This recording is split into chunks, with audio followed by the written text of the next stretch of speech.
na akwakosie emu kase yi yede ebedani ede amount na first deputy speaker Joe Sewusu sabre wo kofie efi a wokọ no yanto abamfa ma no obi fufuro ba ensem bia wode atugwa se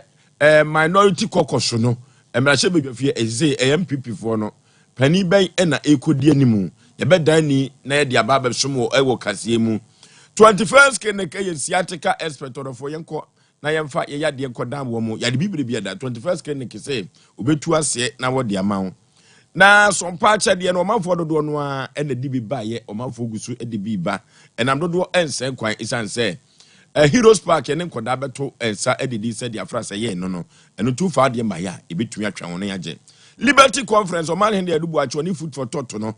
sabre omo ekwa akoda nyame ase o nyame ase a wokoda no efiri January ebesi December nyame ama ho ama asem adanse die nko aso na wudie dia ene wo se omanfo atibie eno ti a food for thought that memory day ya Jubilee Park or for come and be blessed. Oh glory, hallelujah. Or for yen rescan ye sompa TV no a be news sompa is answer to my choke kakra aba ho eno ti opa obebre pa ne rescan dia obetumi anya na ne programs ahodu nyina obetumi ahwebi sompa e market ya job akatua papa yenye bre na yentie kase ni mu ensem na se ne betu odwa se wo man Nyankopon ade a wode ache ye from gudie ene gold Ghana ha yetu no baabi a ene Ghana so ba asuo wo fe baabi ada bi a ha mikro ma santinity gold bi ho abotan da onya asem ketwa eno ti yetu gold ya ne atona Ghana nyina de aboye ho bra na betu odwa se amanwofo bi epese wode gold na ne gold ba obede kwa abrochiri koton onam koti kwan so na sansem wo nyina koso wa bra yamin ene dombi ekoye na woko temahabo ho na ne okohwe nsemu a ena sansem wi ededi eno mu ena Precious Mineral Marketing Company Limited PMMC na pani pa wono eda no managing director Nana Kwesi Awua ede abatu dwa se entesa akura stunim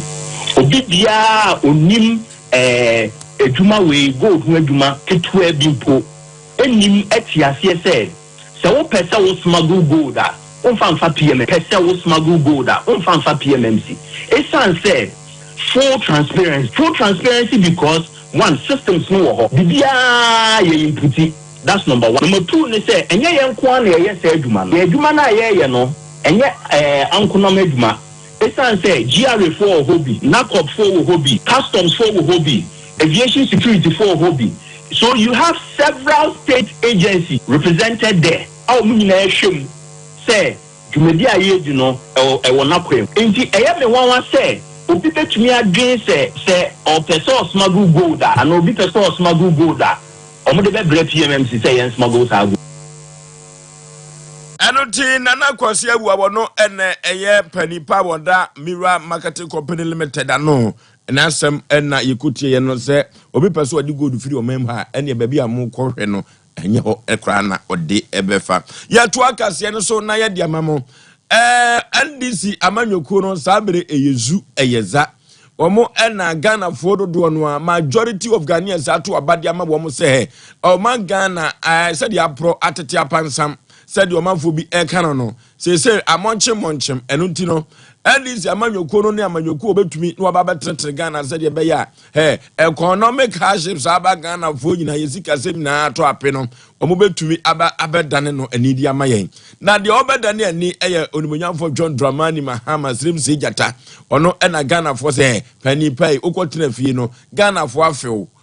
papa fia wafew no say onko a na abetumi aba ye Ghana yi eno ti na Ghana for to aba edema won no every say o man na nyoma enkoyi nyoma protete apansam na sabre ya mene wo kasei he transition team no so ye adwuma wo ye ne say baabi enkrata asem ewo ene sikasem wo omo hwehwe enkrata so na o madane ani na ne baabi a o mampani na doda nkwakufu ado ne MPP fo yakoduru no NDC fo so atumi ababeto aso na new appointed chairman ye dwemtani ema operational recover all loot team no Samuel Okudjato Abrokwa ono wana zaye mrashe bedwani ma ade she one of town na nasem wa kan na se you obi na kumadwo na buosu yakon ewia kete no de ne ti kwaje akyereman na akyereman ode gye ye no ama santema ho henha wo mo pa enu nti no se obai na wo ye ni yi a wanim betumi atre na obai na wa anye ni yeso dia o say he enye me na me ye national prosecutor enye me na me ye judge o na empo no amanyoku eku ahodo a se udi bone ewo mamu ha na se odi Ghana sika ye de wokogya wo mo na ni atentene den eye adwuma trodo no eho ene odo obekoro. It's a glaring matter, particularly with all the enormous public interest and how much of our resources, over $15 million. And even this $15 million, remember that it does not include the private donations that came in. It does not include the compensation which you have to pay to all of those properties that they manage. So the Shraj report comes in handy, and my information is that Shraj has already written to the Attorney General and the Office of Special Prosecutor and attached this report. So really the emphasis what Shraj has done. And for the National Cathedral report, certainly it has to feature. I mean, many Ghanaians are looking forward to pleasure on that. How do we retreat? Because that $15 million, remember that somebody in California in the United States is keeping $6 million out. David Ajay, for example, has an accused of eno aye Samuel Okudjato Ablakwa was obaba hwe obabo Ghana sika ho ban na omanfo bi a waye wadwen so afa kwati kwai na wadi aba sika no he enye ono ene de wokɔkɔtru na mmom de wo ye ene de obekoro ye to akase ne so na ye de amamu a Adaklu Kwame Agboza wo ye mranim ni na Kwame da so de no se dabi omampani dada John Dramani Mahama Ghana ato abade ama no wo sa ba bim no Terminal 3 Okokotoka International Airport wa sa wi mshenjina bian oyade pass le usi Terminal 3 no uduru ho na de wototo amahodo bi so kura no a na chese Terminal 3 ho no ya feyie pa na enomu na aban beko aban beba aban bi atiri mu ponse se ni nwia be ya de na ono so enya akonya betena konwa ne so a obeye bi atoa so na Ghana afa ne tampa ade afura ne sa yonti no omampani abedi a Dr. Alhaji Mahmudu Bawumia ni tirimpo a wofa ye ne se ene yi gate no ye de Ghana card ebekwa akobie ene Ghana card no de kire so adegetem ama ne kan ye se wo de kire so na abie na wo de kwa kire so no che kakra akire na ebie ye anya ama no ntentem eno mu na mranimfo Kwame Agboza de atodwa se Terminal 3 no mampani John Dramani Mahama wosi ye no nyina no what $250 million NC ye na ye de Ghana card kwa chira de esu na abie gate ba kope ye de $147 million Ghana for mu nyina mo hwe na mo titim firim gate ba kope o eka ekoba ye enu nti no Ghana koya na obai ona asem nyina di wa bra woni nsemtrofo ehia ye Dr. Bawumia actually looked on when an entity in this country actually proposed that the E-Gate alone would be $200 million. E-Gate in an airport that cost $250 million was supposed to be done for $200 million. That amount has been revised to $140 million, and today we are told that is still around $147 million. What will be the reason, justification for this? And as I speak to you, Ministry of Finance and Ghana Immigration Service are in a rush to activate this and allow a private entity to fleece the people of this country, because there's an opportunity to charge, according to them, $5 per passenger to take this money, and actually when they are even in opposition, they will be making money out of this. Woya mrashebe dwani na chese oya lawmaker omuna sheshemra ema omanfodisu ewo mamha Adaklu Kwame Agboza na no disem na yekotie ye no na first deputy speaker ema mrashebe dwafie no sabri eye Jose Wusu na woye MP edima adehye wo bekwai abatrompesu aso sabri okofie ni fie a wokọ no kire se onko transi din na onhwe enyoma pa obi so ede eba every say ya amanyosem na ye nyefia akomua enu nti no o perform ye be de beko amam one perform so ye be gi afiri se bi enesi be kwai no na asem adwo se usu kan se ohwe dwumadi a so amemrahye bedwani ebedi ye oseche mensambusu ema MPP amanyuku no ewo mrahye bedwafie na empo Ghana fo etenso mfa so a wo fa anwoma bebirim ewo ho eno nti na wo se ye de hye nsa efri se de onim tuo ena mpempi no ye de ne gina twere no so eno nti no lawmaker ema adehye wo so ame ono ena mpempi no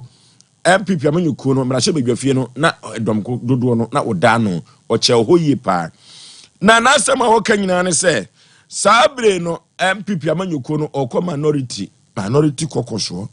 eno ti do betumi ede omo akọ omanim na obetumi ede MPP agina krono twrono ano ewo mrahye bedwafie no eno eye afanyoma akense efri se ono ena sabre no odi animu eno ti ekokoba ne se yeyi di free wa emwa kura efri se kwana ye krono nyina du ba bia ya na experience eka ho eno ti no Jose usu se one of the keka ono nkonko ade a afanyoma akens must be retained. A member of the 9th Parliament, and nobody has asked me to do anything for the 9th Parliament. But just as a four-term member who has worked in the House, I strongly believe in longevity and experience. From all actions and inaction, you can tell that when change was a minority leader, majority leader, he stood out very clearly. First Deputy Speaker Joseph Osewusu enka ne ono na ye mbrahye bedwani ma de hye wo bekwaye ono ene na yekuti ye no na abatu ayeto ye no enkekanwa ebem enkekanwa ne sei se wo hwa electoral violence ye ntoko esisi ye nyina 76 ye na 76 na esi ye no emu ensia ahwere wo mo enkwa ya to na nanom ensia do 46 aprapra mu odin sabri oda hospital hodua oje ayarehwe eno ena CDD for dia baba tu dwa se nyoma ikoye no antwa ye kura na empokura no omugusu a omuye hwehwemu se de beya nyoma be konkan na manager ema security sector governance ye na nakwabra abrampa ene dance mu edi have a back from 2016, you will say election related violence in Kofo Kakra. By any name, see 2026, 2020, best and multiply. They are on by 2024, 2024, even though Nipana winning 2020, so and Yama say any to trust them and loss on Cindy 2020. And we are back. We are about to say my %. Yet also we know in all this, you say one who decided to trust them the fapping. Na Ghana Programs Manager, Center for Democratic Development Ghana CDD. Panipa wadano Abram Pamensa ne ena yekuti yeno. Samufo asante yabu Benedict. Menua ba akosua sumo sudella ono ne chichi fidie no edema me manifestation pa kuku Veronica Jando the kuku woman odai onsode obeba adwuma nche omunyina aka ho na kase omubobo ano reverend na police ni ba bia wo ho ono soso na ge ba ko bi okana brofo bebiri no omo onu nsuru mo madawroma yabo amalibi aboga omunyina aka ho na yebobo kase ya no ede breme na mekenkaye na azuka ono ene chichi fidie no ewo mfidide mo one Kevin Oyata na TV no so de yakoba jesi semprimu bema ya sode akoy ya mobibia efinshia po ifidise we ya me last broadcasting awo afimu eno ntino megina Dr. Blessed Foster name na mede efinshia pasem ede amagana manfo nyina obibia da afi otie yen yebeda na sepa na afra senso no yebehwe na yabo adwumason e de amakuma se monten so fo na Ghana ni wiasema nyina so ateso emfa so yeso de akoma hene ya dubu ache obema wiase nyina ache na watu aso e de afiri ho mi ametra se e de kase ebrewo edi ameje so e ye osaya oboagi ofusuo